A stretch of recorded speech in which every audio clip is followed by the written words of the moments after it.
Hi, my name's Amy, and this is my speech on dementia, and this is my audience.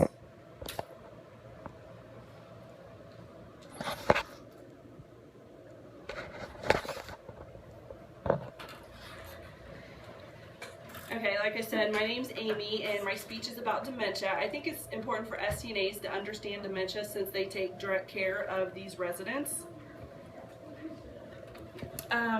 People with dementia typically cannot tell us what they want or they need. They might do something like take all their clothes out of the closet, and we might wonder why. It's very likely that this person is fulfilling a need to be busy or productive.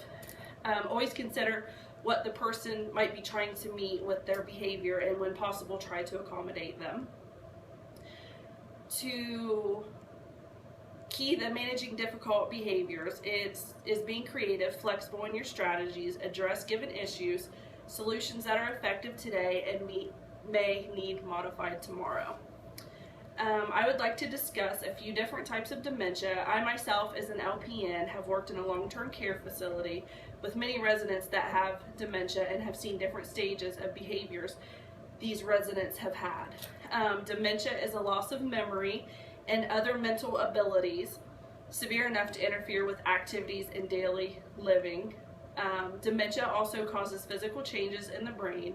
I'm also going to talk about a few different types of diseases associated with dementia, such as Alzheimer's disease, vascular dementia, Wernicke-Korsakoff syndrome, dementia with Lewy bodies, and frontotemporal dementia, as well as ways to help lower your risk of dementia, and also some symptoms that go along with the disease. Dementia isn't a specific disease. It is instead described by a group of symptoms affecting the memory, thinking, and social abilities severe enough to interfere with daily functioning. Memory loss alone doesn't mean you have dementia. There are a certain amount of memory loss that is a normal part of aging.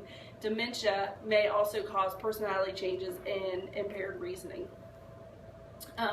Alzheimer's disease is the most common disease and is caused by high levels of certain proteins inside and outside brain cells to make it hard for the brain to stay healthy and communicate with each other.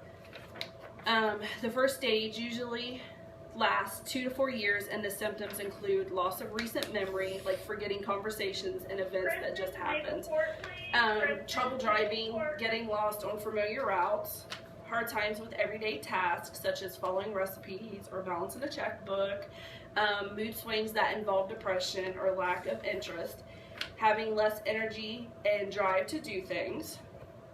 I have one resident that I take care of that can't remember me being in the room from one time to the next, but can pull out a picture of her high school years and be able to name every single person in the picture. She always reflects back to her childhood and can remember lots of different things, including her birthday. This is a picture of what a healthy brain looks like and what a person's brain with dementia looks like. So there's that, and I'm going to pass that around to everyone. Okay, and my next dementia that I'm going to talk about is vascular dementia. This is the second most common type of dementia, and it's usually because they have had a major stroke or even a silent stroke, which can happen without even noticing. These symptoms depend on part of the brain that is affected by the stroke. The death of brain cells can cause problems with memory, thinking, or reasoning. When cognitive problems are bad enough to cause significant problems in everyday life, this is known as vascular dementia. Okay, and the next one I'm going to talk about is Wernicke-Korsakoff syndrome, and this is a picture of what a normal person's brain looks like, and this is what an alcoholic brain looks like, and this is a picture of a person that is 43 years old. I'm going to pass that around. This disorder is caused by severe shortage of thiamine, which is also B1. This disorder is most commonly happens in people who are heavy drinkers. Dementia, some symptoms are common with these conditions that cause memory problems. I have a resident with this diagnosis that she can remember her husband that walks in her room but can't remember the last time she's seen him, like immediately as soon as he leaves.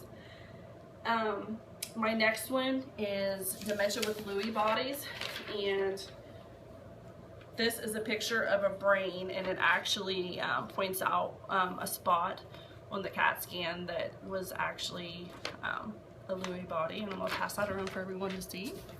It's the third most common type of dementia. Early signs of this dementia is lowered attention span, recurrent hallucinations, fluctuations between periods of clear thinking, and it's also followed by periods of confusion.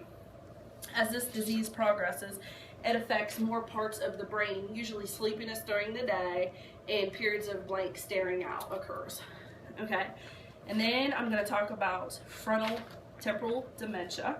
And this is a picture of that, and as you can see, the front part of the brain here is actually a lot smaller than what it should be, and this is the part of the brain that is actually affected, and this back here is actually what the brain looks like normally. I'm going to pass that around. This is where the cells are damaged and have been developed in areas of that brain controlling planning and judgment, emotion, speech, and sometimes movement.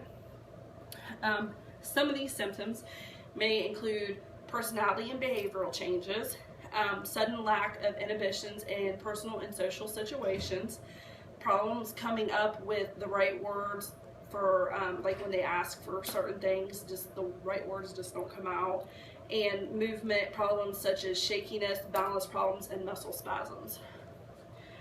Age and genetics cannot be changed, but other steps you can take to help prevent dementia on the vascular end is don't smoke, take steps to keep your blood pressure, your sugar, and your cholesterol in recommended limits, and also maintain a healthy weight. Regular physical exercise and a balanced diet may also help decrease the risk. Early diagnosis of dementia allows the person to get the maximum benefits from treatments, although there is no cure for Alzheimer's. Or even the severe advanced stages of dementia, there are ways to reduce the risk of dementia. So from this speech, I want you guys to remember that early diagnosis is the key for vascular dementia to help avoid that. Alcohol and smoking, obviously a must avoid. Regular exercise and a healthy diet, and maintain normal cholesterol, blood sugar, and blood pressure levels. I hope that I have helped to differentiate between Alzheimer's disease, vascular dementia, Wernicke-Korsakoff syndrome, dementia with Lewy bodies, and frontal temporal dementia. Thank you all for listening.